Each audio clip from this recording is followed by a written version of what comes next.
Sir क्या कहेंगे MIM के अंदर जो है जिस तरीके से ओवैसी ब्रदर्स आते ही पूरा शहर के अंदर एमआईएम की हवा चल रही है, साथ ही साथ आपको रिक्शा संगठन की तरफ से भी पार्टी जाहिर हो गया है, क्या कहेंगे? देखिए अज्जू भाई और उनके तमाम साथियों का सबसे पहले तो मैं दिल की गहराइयों से शुक्रिया अदा करता हूँ कि आज उन्होंने जो है तो जाहिर पाठिंबा उनकी यूनियन की तरफ से भी और उनके वार्ड की तरफ से भी ये आज जो उन्होंने तो खुलेआम जो तो पाठिंबा दिया है, सपोर्ट डिक्लेयर किया है।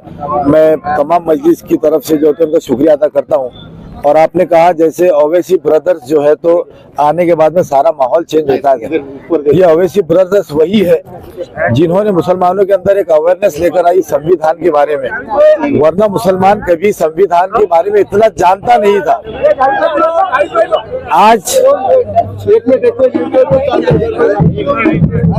आज जो मुसलमान संविधान की रक्षा की बात कर रहा है उसका सबसे बड़ा अगर कोई वजह है तो ओवैसी ब्रदर्स है, क्योंकि वो चाहते हैं कि संविधान में सबका समाधान है और संविधान से देश चलेगा।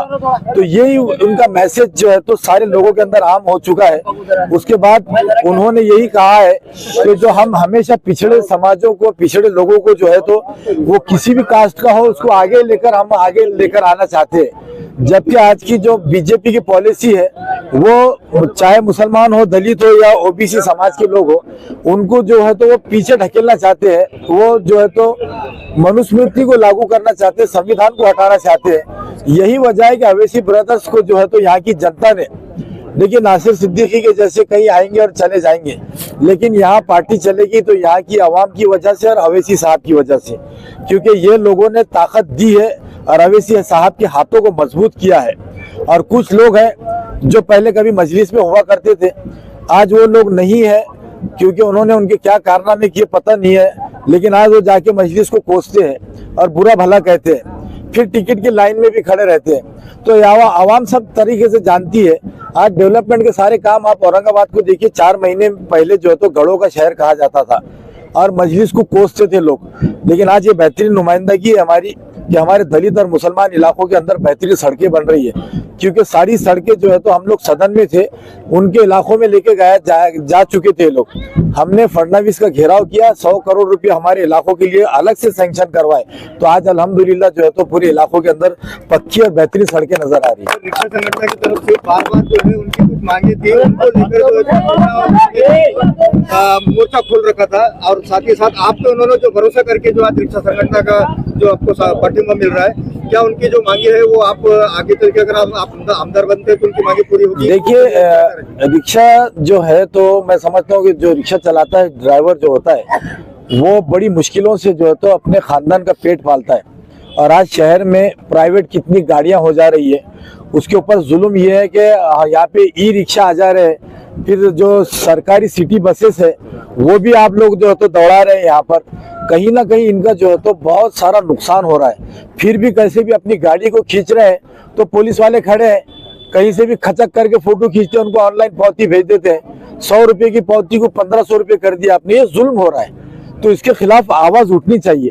मैंने इनसे वादा किया हूँ कि अगर मुझे आप लोग मौका देंगे, सदन में भेजेंगे, तो ये सारी बातें, इनकी जो डिमांड्स है वो मैं यकीनन जो है तो जो भी उस वक्त का ट्रांसपोर्ट मिनिस्टर होगा उसके सामने ये आंख में आंख डाल के बात करूंगा कि ये जुल्म बंद करो।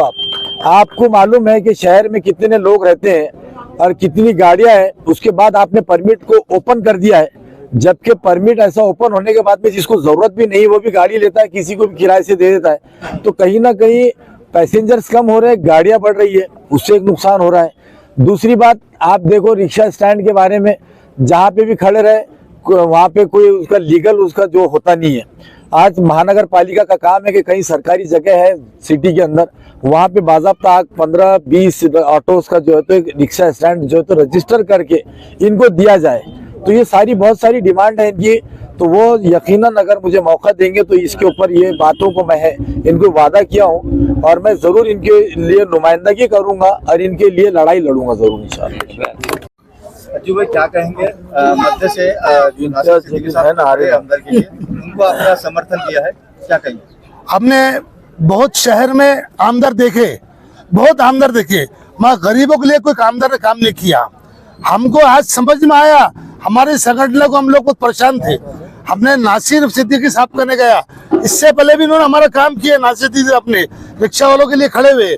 आज हमने नासिर सिद्दीकी साहब को न्यू जनता ऑटो रिक्शा यूनियन ने अब पाठोंबा दिए और हमारे कहने 35,000 रिक्शा ड्राइवर है।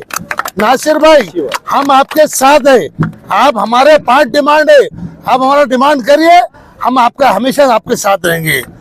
पहले कई आमदार आए, वो कोई आमदारों ने रिक्शा वालों के खिलाफ मुहिम चालू करे। अब आप समझदार है, आप लोग कौन आमदार है? आज पब्लिक में आ रहे हमको वोट दो, तो तुमने करे क्या 5 साल में? नासिर भाई तो नगर से थे, मैं कभी बुलाओ समाज के लिए, दलित समाज मुस्लिम कभी भी खड़े हुए आके लिए, हर काम में खड़े हुए। तो ऐसे आमदार इंशाल्लाह बनेंगे, जरूर बनेंगे। ऐसे लोगों को मदद करना चाहिए और सबने मदद करना चाहिए। और मैं आप बोल रहा हूँ, आपने 80% वोटिंग करना चाहिए। नासिर पे कुछ चुन के लाना है इंशाल्लाह। पहले आप थोड़े से बचे थे, आप इंशाल्लाह संसद में भेज के रहेंगे नासिर पे को। थोड़ा पीछे सर, मामा आओ ना इधर,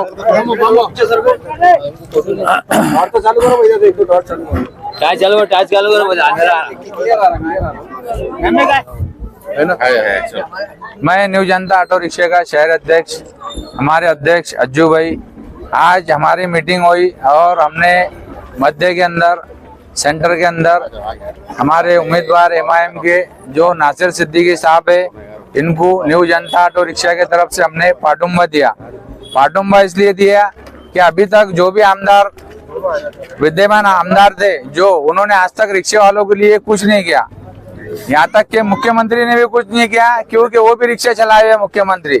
हमारी 4-5 मांगियां थी जो नासिर भाई ने उसको एक्सेप्ट किया, हमने इसलिए नासिर भाई को पाठिंबा दिया। सभी मध्य के जो रिक्शा वाले हमारे 20 से 22 हजार, उनको मैं आह्वान करना चाहता हूँ, आने वाली 20 तारीख को पतंग इस निशानी पर वोट करके नासिर भाई को कामयाब कीजिए।